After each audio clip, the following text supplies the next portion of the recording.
Première fois que l'Algérie accueille un championnat du monde. À peine un an après l'indépendance, l'ambiance est survoltée. Plus de 5000 spectateurs, chaleur sèche, sol rouge instable. Et dès les poules, la France, tenante du titre, est éliminée. Les tricolores chutent 2 fois sur des terrains qu'ils ne lisent pas. Pas de carreau, peu de lucidité, trop d'attente, trop de pression. C'est Madagascar qui en profite. Jeu offensif, tir au vol, rythme rapide. L'équipe surprend les favoris 1 à 1, sans jamais reculer. En finale, les Malgaches affrontent l'Algérie, soutenue par tout un stade. Un duel tendu, des mains accrochées, des scores qui ne décollent pas. À 11-11, tir plein fer à 9 mai 50, et c'est le break décisif. Madagascar s'impose 13-11, premier sacre africain de l'histoire. Ce n'est pas juste un titre, c'est le début de l'ère des outsiders. Le Sud bouscule le Nord. Et la pétanque ne sera plus jamais un jeu européen. La pluie tombe sur Lyon, des cordes pendant 2 heures. Finale mondiale, suspendue puis relancée. Le sol est détrempé, et pourtant, la Tunisie brille. Première fois qu'un pays du Maghreb atteint ce niveau. Public surpris, les Français inquiets. Mais Jean Blanc est là, froid comme l'acier. 9 tirs sur 10, net, sans discussion. À chaque mène, il creuse l'écart. Score final, 13-7. La France soulève à nouveau le trophée, mais le monde a changé. Le Sud avance. Les vieilles puissances sentent le souffle chaud des outsiders. Et dans les couloirs de la FIPJP, on parle d'un mot nouveau. Chronomètre. Le match le plus long de l'histoire.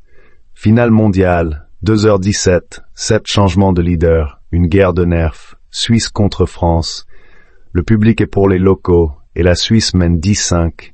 Le rêve est proche, mais la France ne lâche rien, point par point. Tir au ras du sol, puis 12-12. Dernière mène, un tir tendu à 10 mètres 30.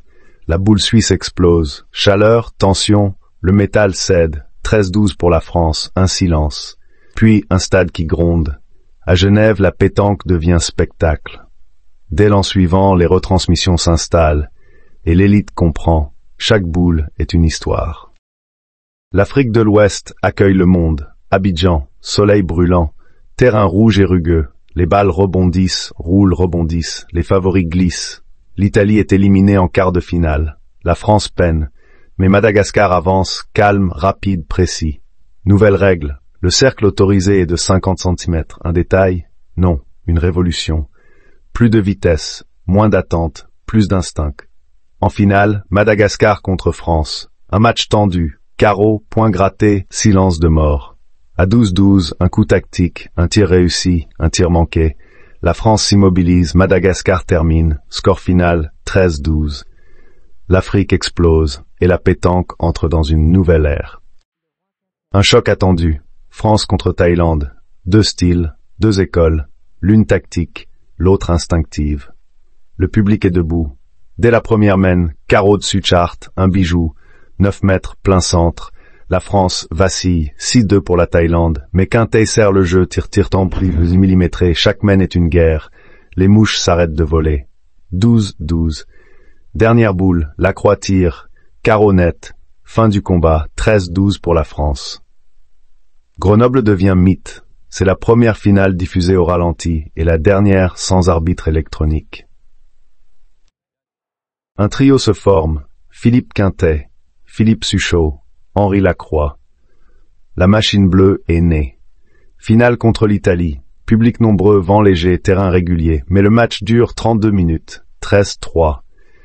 Une correction. Quintey, 100% de réussite. Suchot, 2 carreaux gagnants d'affilée. Lacroix, aucune boule perdue. Les Italiens ne respirent pas. C'est rapide, précis, implacable. On appelle ça la finale éclair. À Nice, la France ne joue plus. Elle domine. La Thaïlande reçoit le monde. 35 degrés, humidité record, Les boules collent, le sol freine tout, le stade est plein à craquer. 15 000 personnes, du jamais vu. La France est favorite, mais la Thaïlande aligne 3 tireurs, oui, 3. Aucun pointeur. Jeu ultra offensif, tir dès la première boule, spectaculaire, risqué, dévastateur. Score final 13-6. Le public explose. Première victoire mondiale pour la Thaïlande. Bangkok change les codes. L'attaque devient roi, et le monde regarde l'Asie autrement.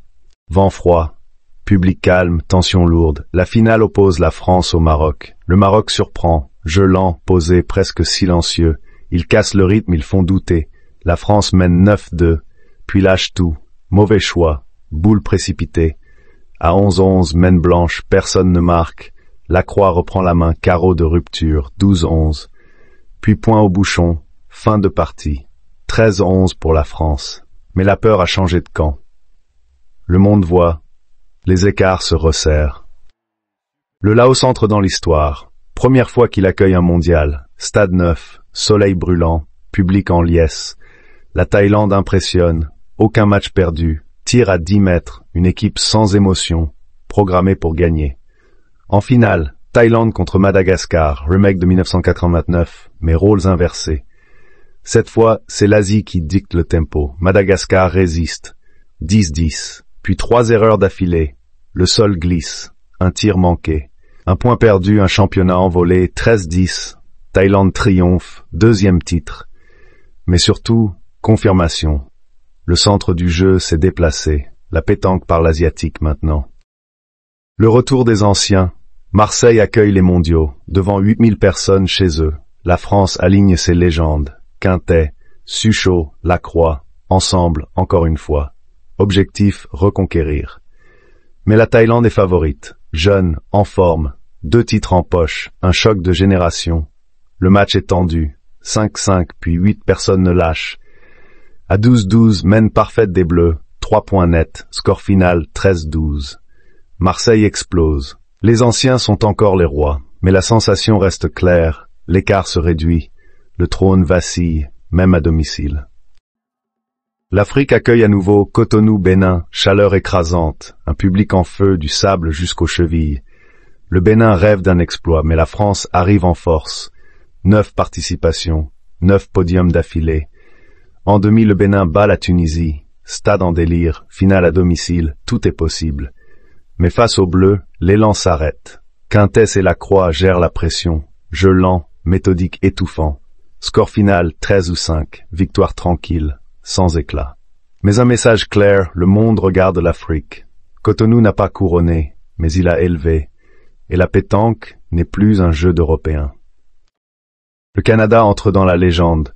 Première finale mondiale sur sol nord-américain. Desbiens Québec, 3 degrés, vent tranchant. Le terrain est dur, les doigts gelés, mais les tribunes sont pleines. La pétanque version arctique. Surprise en demi, Madagascar élimine la France. Tir long, pointe précise, stratégie parfaite, le champion tombe. Finale, Madagascar-Bénin.